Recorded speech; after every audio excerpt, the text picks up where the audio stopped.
Who is piloting the UAPs or UFOs constantly seen in our skies? Where are they from? Why are they here? How long have they been here? What is their mission on planet Earth? Do they come in peace, or do they have more sinister motives? Join Mad Mark as he uncovers the answers to these questions and many more of the mysteries that puzzle us all on Who Are the Aliens? The history of the Anunnaki on planet Earth. And now, here's Mad Mark.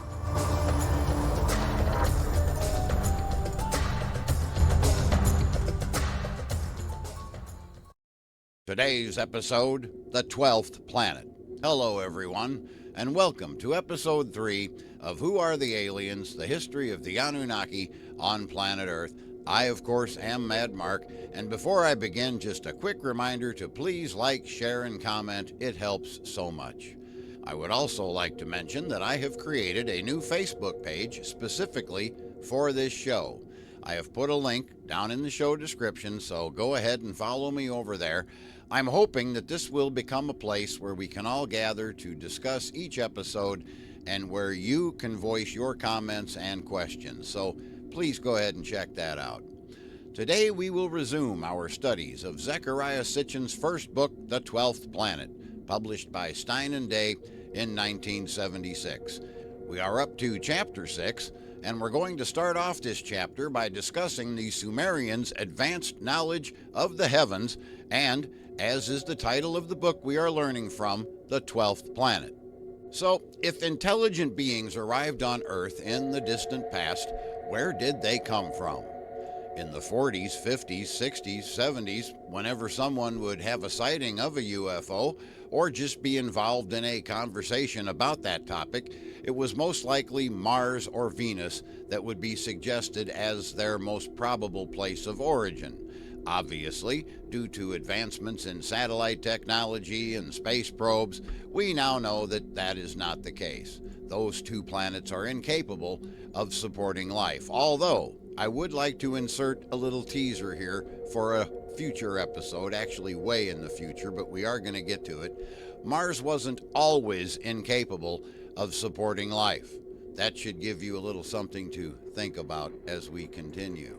So logically, many people turn to looking at galaxies outside of our own as the places of origin for these alien visitors. The advantage of that theory, of course, is that although it cannot be proven, it also cannot be disproven. But the main disadvantage of that theory is that it would require years and years of space travel at the speed of light just in order to arrive here to Earth. And it is definitely not what the Sumerians wrote about as the location and home for their gods. They knew of this heavenly abode, and the fact that while Enki and Lil and Ninhursag came to Earth and made their homes here, Anu remained in the heavenly abode as its ruler. The Sumerians not only made reference to this in various texts, but also named 21 kings and queens who preceded Anu on the throne of Nibiru as its rulers. At this point, Mr. Sitchin goes on to list everyone in Anu's royal court and his commanders, how well guarded everything is there, and the protocols and procedures for entering Anu's court. I'm not going into all of that here for the sake of time, but if you're interested in all of that, as I've said before, please read the book. These Sumerian gods not only originated in the heavens, but could also return to the heavens at will. We see many examples of this in the Sumerian texts, such as when Anu would come to Earth on state visits, and Enlil's spaceport was known as the Bond of Heaven and Earth. The Adapa also made the trip and returned to tell about it. The Sumerians knew that the gods often traveled to the heavenly abode and back again, but they also knew that this abode was within our own solar system. So, where is it located? Early Sumerian artists answered that question in their many depictions of our sun with 11 smaller celestial bodies encircling it. The catch here is that if you count the moon, as the ancient people did, Our solar system is comprised of the Sun and 10 planets, but that is not what the Sumerians portrayed. They claimed that there is a 12th member of our solar system, the home of the Nephilim, Nibiru. Now, before we examine the accuracy of the Sumerian information, let's first examine our own knowledge regarding this topic. Now, we know today that beyond Jupiter and Saturn lie two more major planets, Uranus and Neptune, plus a smaller one, Pluto. But the knowledge of these last three planets is actually quite recent. In 1781, advancements in our telescope technology allowed us to discover Uranus, and after observing it for almost 50 years, astronomers reached the conclusion that its orbit was being influenced by yet another planet. Guided by these calculations, Neptune was discovered in 1846, but by the end of the 19th century, it was discovered that Neptune too was being subjected to an unknown gravitational pull, and this puzzle was solved in 1930 with the discovery of Pluto. So up until 1780, and for all the centuries prior to that, men believed that there were only 7 members of our solar system. Please note that Earth was not considered a planet yet at that time, because it was still believed in those days that Earth was the center of the solar system and that all the other bodies circled it. Because, after all, Earth was the most important celestial body created by God, the one with his greatest creation, man, living on it, right? That is so naive, but such was the mentality of that time period. Textbooks generally credit Nicholas Copernicus for discovering that indeed the sun was the center of our solar system and that the planets all revolved around it. But he had to wait to announce his findings until he was on his deathbed due to fears from the wrath of the Catholic Church. You see, that's why they were known as the Dark Ages, because the Church ran everything. But this sun-centered solar system concept was only rediscovered by Copernicus. And the most interesting part about that is that man knew more about our solar system in 500 BC than they did in 500 AD or up through 1500. Astronomical scholars have struggled to explain why the Greeks and then the Romans assumed that the Earth was flat, especially when evidence left by even earlier Greek scholars indicated that they knew otherwise. One hint here, the Church. The works of Eudoxus, an early Greek astronomer and mathematician, have been lost over time, but they were partially saved for us through the 3rd century BC poetry of Aratus. In one of these poems, which must have been familiar to St. Paul since he quoted from it, the constellations are described in great detail. And the credit for this knowledge is given to, quote, some men of yore. And who were these men of yore? Well, based on certain clues in these poems, modern astronomers believe that the Greek verses describe the heavens as they were described in Mesopotamia circa 2200 BC. Were the early Greek astronomers better informed than their successors because they drew their knowledge from Mesopotamian sources? Mr. Sitchin claims that that is absolutely true. And in the book, he goes on to describe in great detail just how astronomically advanced the Sumerians were. They were familiar with comets, meteors, and other celestial phenomena. And they could calculate the relationships between the movements of the sun, the moon, and the earth, and predict eclipses. Their knowledge was incredible, and much of this knowledge requires extremely long periods of observation in order to grasp it and track it. Can it really be true that the ancient Sumerians, without the possession of the proper instruments, actually had the sophisticated astronomical and mathematical knowledge to calculate all of this? And there's more. Until the invention of the telescope, European astronomers accepted the Ptolemy-Uk recognition of only 19 constellations in the northern skies. But By 1925, when the current classification was agreed upon, 28 constellations had been recognized, which the Sumerians knew about all along. Basically, the same is true regarding the southern constellations.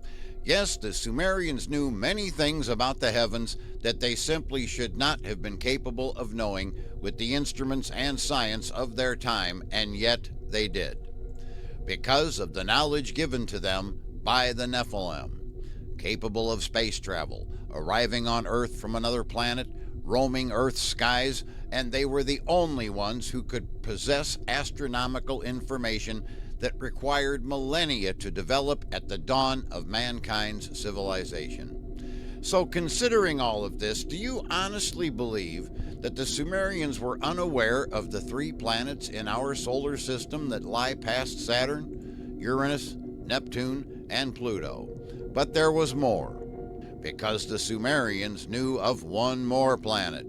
Teaching humanity the true nature of Earth and the heavens, the Nephilim informed the ancient astronomer priests not only of the planets beyond Saturn, but also of the existence of the most important planet, the planet that they came from, the 12th planet. Would it at all interest you to know that the ancient Sumerians also had a creation epic which explained how our solar system was created?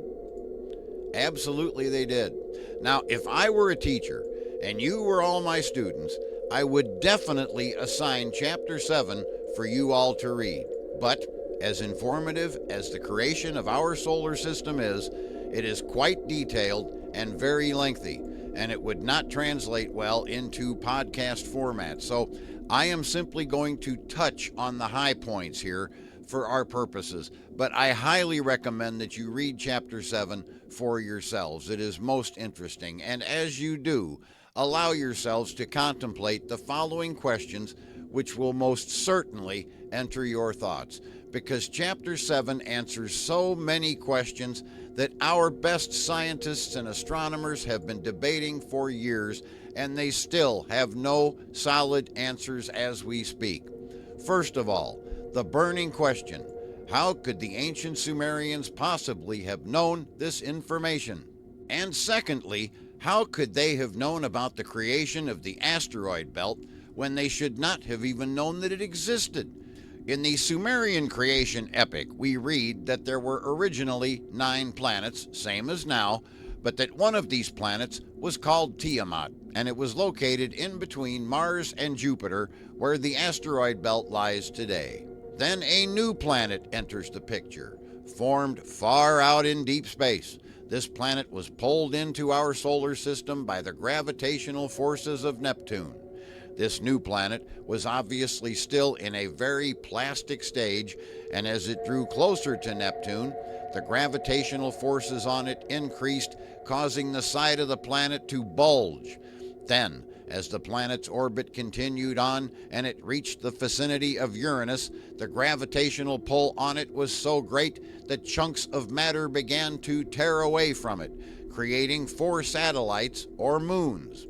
For anyone who isn't aware of it, the planets in our solar system rotate around the sun counterclockwise. But this new planet was pulled in a clockwise rotation, and as it moved on its course, it was then seized by the incredible gravitational and magnetic forces of Saturn and Jupiter. This caused its path to bend even more inward into the center of the solar system and right into the path of Tiamat.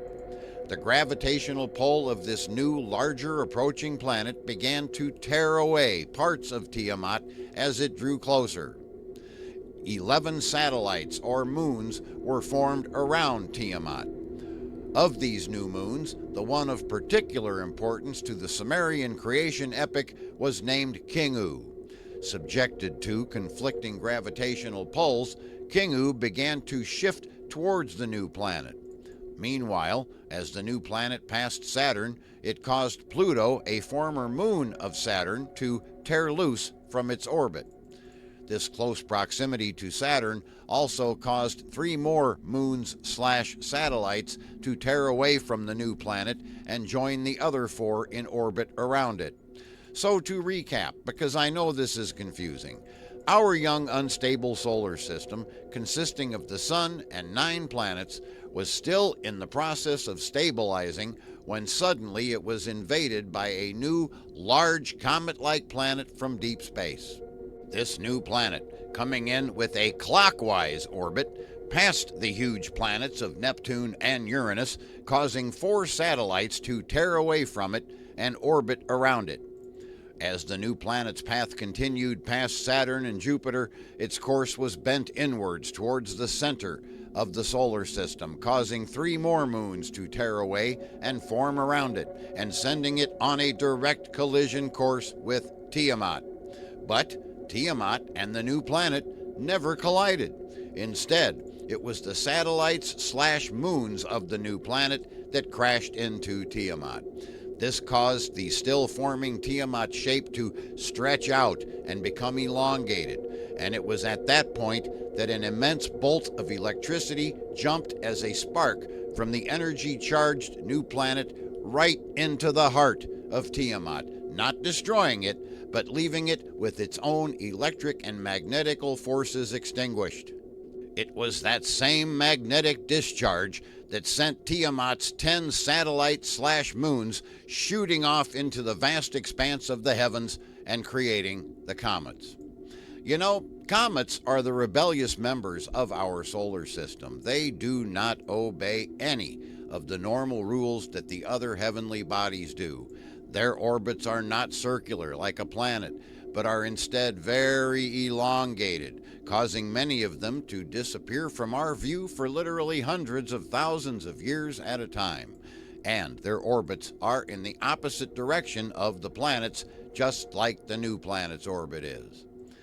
After the collision, the new planet continued on its way around the Sun and, of course, around back again to once again cross paths with Tiamat. And it's at this point that the Mesopotamian epic of creation and the biblical book of Genesis are joined. This time, the new planet actually hits the weakened Tiamat, splitting it into 2 parts. Then one of the new planet's moons strikes one of the separated halves, sending it into an orbit where no planet had been before. And with that, Earth was born. And then, as the new planet once again hit what was left of Tiamat, the asteroid belt was also created. Tiamat's chief satellite, Kingu, then became the Earth's moon, and the rest of Tiamat's satellites, as I said earlier, are now the comets. Our Earth and the asteroid belt are the heaven and earth of both Mesopotamian and biblical references, both created when Tiamat was dismembered by the new planet or celestial lord. So there you have it. All the questions and mysteries of our solar system answered and solved.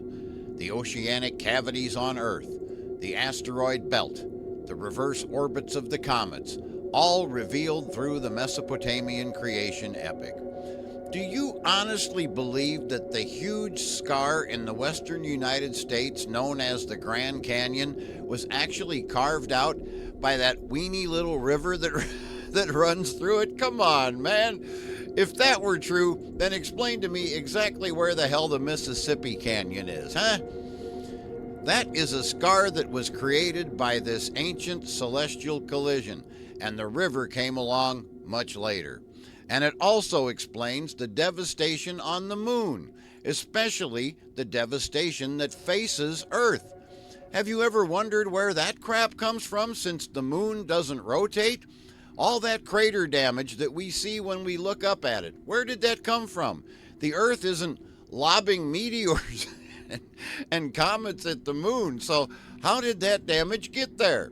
Now you know. Mr. Sitchin once again goes into a lot more detail of the Mesopotamian creation epic in the 12th Planet, and I highly suggest that you check it out for yourself.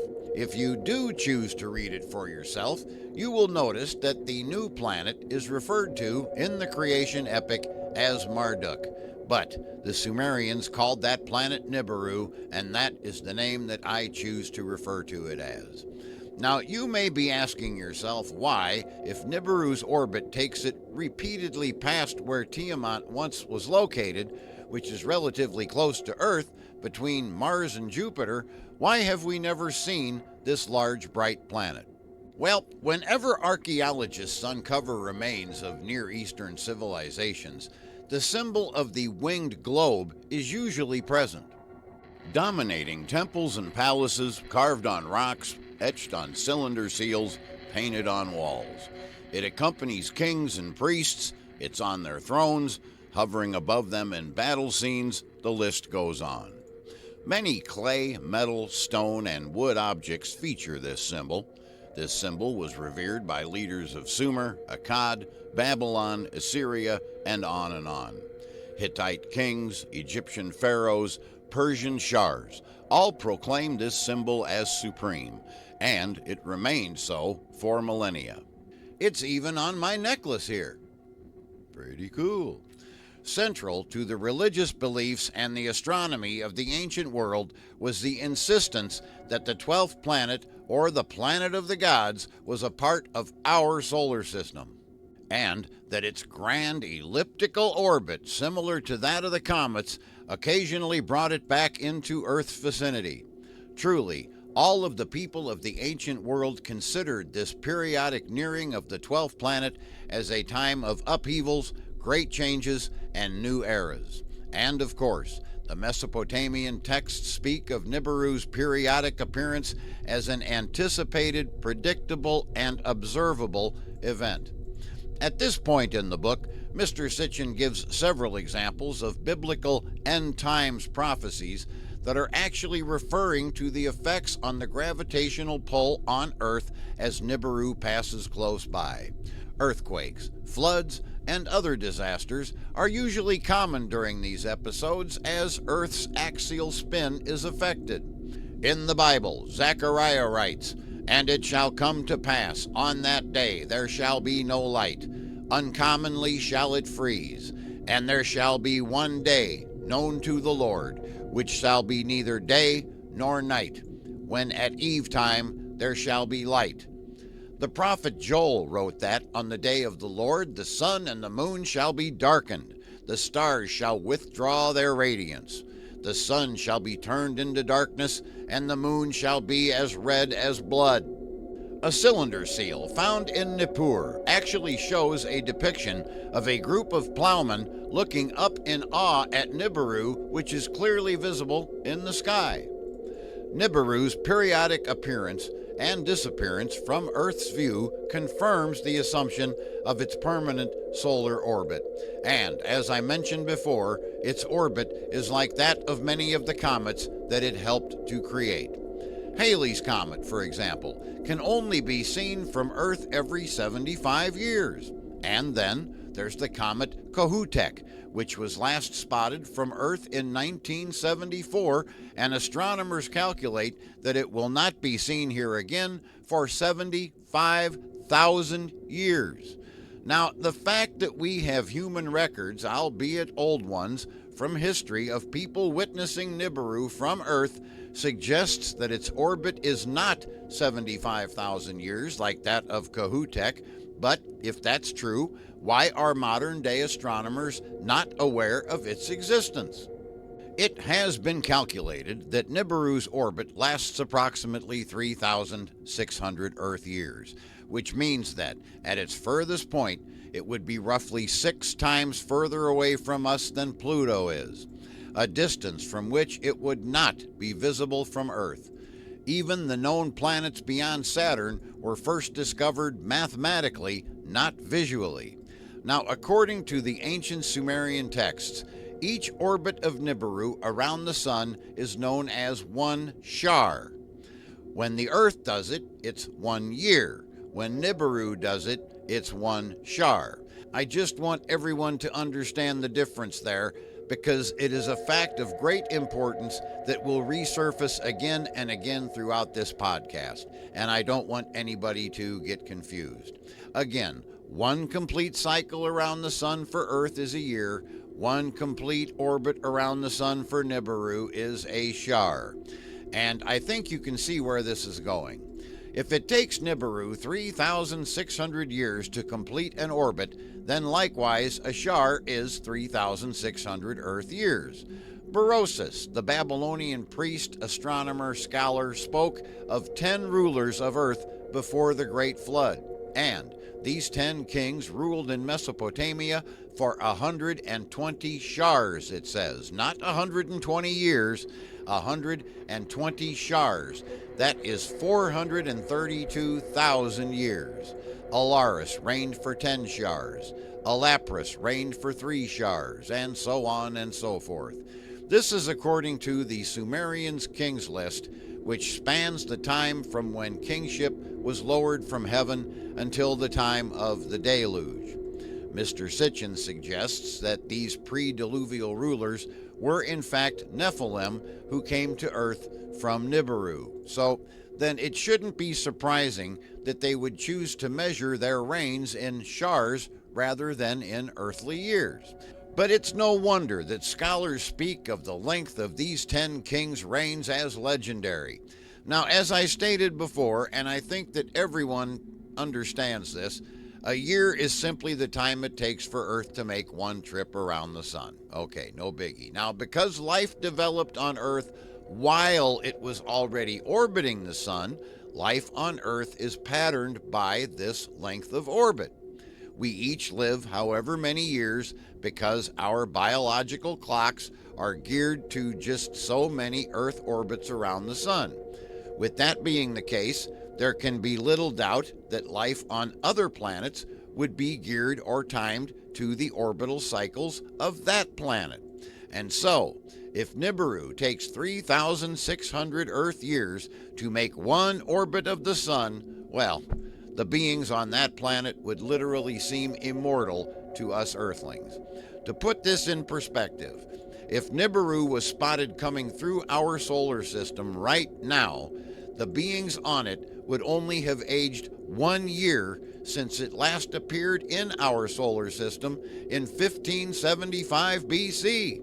Now, obviously, these calculations are off because we don't know for sure when the last time was that Nibiru came by. We'll talk about that more on a later show. And it's obviously not here again right now, or people would be seeing it. It would be rather hard to miss. But the point I'm trying to make is that when it does eventually make its appearance, its inhabitants will only appear to have aged 1 year since the last time that it appeared.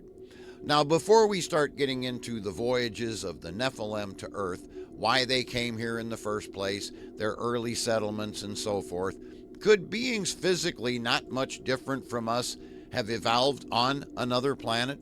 And if so, could these beings have had the capability of interplanetary space travel 500,000 years ago? The first part of this question taps into a basic inner human need to know. We've been asking this question at least since I was a small boy. Is there life as we know it anywhere else in the universe besides right here on Earth? Well, scientists now know that there are innumerable galaxies throughout the cosmos that contain countless stars like our sun. There are literally billions of places where life could generally exist outside of Earth. And, as it turns out, scientists have learned that you don't necessarily have to be located near a sun to have enough heat on your planet to support life. Case in point, Jupiter. That's right. The Pioneer spacecraft, launched in 1972, discovered that although much further away from the sun than we are here on Earth, Jupiter is so hot that it must have its own source of energy and heat. A planet with an abundance of radioactive elements at its core would not only generate its own heat, but it would also experience substantial volcanic activity. And volcanic activity would provide an atmosphere. If that planet were large enough to exert a strong gravitational pull, it could, in essence, keep its atmosphere almost indefinitely. And such an atmosphere would create a hothouse effect that would shield the planet from the cold of outer space. In the same way that clothing helps us stay warm by not letting our body heat escape. With this in mind, the ancient Sumerian text's description of Nibiru as being clothed in a halo becomes significant. It was always referred to as a radiant planet, and the various depictions of it discovered through the years shows it as emitting rays from it.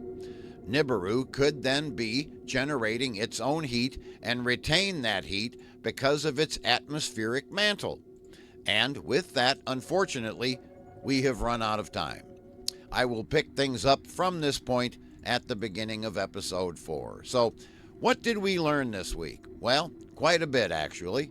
First, we discussed where an alien race visiting Earth might come from, and that in fact, Nibiru is a planet in our own solar system.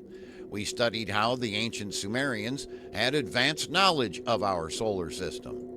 In that same vein, we learned that the true story of the creation of our solar system, including the origin of the asteroid belt and the creation of Earth, is all written in the ancient Sumerian texts. We looked at why the Nephilim, or Anunnaki, live for so long, why they seem almost immortal when compared to us. We learned how certain planets are capable of generating their own heat, and thus how Nibiru can exist and even thrive, even though it spends the majority of its time far out in space away from the heat of the sun.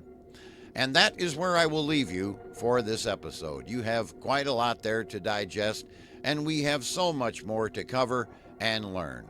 I am Mad Mark, and I sincerely hope that you have enjoyed this episode. If so, please tell your friends and help spread the word about this program. I also wish to remind everyone that listening to this program is no excuse to not read the book that we are discussing here, and that is The 12th Planet, written by Zecharia Sitchin. It is an amazing work, and I am leaving out much information in order to keep the show flowing properly, so do yourselves a favor and read that book. Today we have taken another step in our ongoing journey to discover the truth. I promise you that things will get more and more interesting the further we delve into this topic of who are the aliens, the history of the Anunnaki on planet Earth. Bye for now.